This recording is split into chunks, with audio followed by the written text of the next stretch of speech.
L'homme ne vivra pas de pain seulement, mais de toute parole qui sort de la bouche de Dieu. Voici votre moment de méditation quotidienne.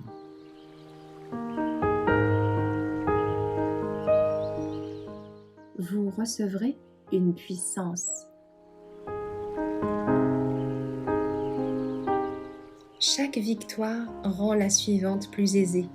Le 11 décembre. Mais dans toutes ces choses, nous sommes plus que vainqueurs, par celui qui nous a aimés. Romains 8, verset 37. Si vous avez le reste de votre vie pour réformer et ennoblir votre caractère, une vie nouvelle commence pour l'âme régénérée. Le Christ est le Sauveur en nous. Même ce qui semble dur à abandonner doit être effectivement abandonné. On ne doit plus prononcer de paroles arrogantes et dominatrices. C'est alors que l'on remporte une précieuse victoire. Nous connaîtrons un véritable bonheur chaque fois que nous renoncerons au moi ou que nous le crucifierons. Chaque victoire rend la suivante plus aisée. Si Moïse avait négligé les occasions et les privilèges que Dieu lui accordait, il aurait de la sorte gâché la lumière céleste et serait devenu un homme déçu et misérable. Le péché vient d'en bas, et quand on s'y adonne, Satan s'installe dans l'âme pour y faire crépiter les feux mêmes de l'enfer. Dieu n'a pas donné sa loi pour perdre les hommes, car il veut que tous soient sauvés.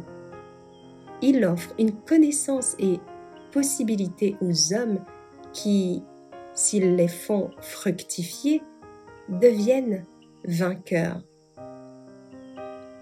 On manifeste dans sa vie la puissance de la grâce divine lorsqu'on est victorieux.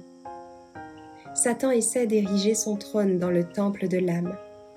Lorsqu'il règne, il se fait entendre par des passions coléreuses et des paroles blessantes. Et comme la lumière n'a rien à voir avec l'obscurité, ni le Christ avec Bélial, 2 Corinthiens 6, verset 15, le croyant doit choisir soit l'un, soit l'autre.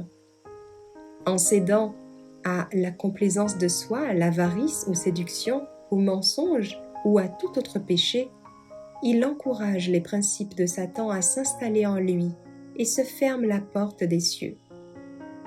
C'est à cause du péché que Satan a été chassé du ciel, et aucun homme qui prend plaisir dans le péché ne pourra y entrer, car sinon, Satan y pénétrerait à nouveau avec lui. Quand le croyant cherche jour après jour à maîtriser les défauts de son caractère, il accueille le Christ dans le temple de son âme. La lumière du Christ est en lui, et son être tout entier est ennobli.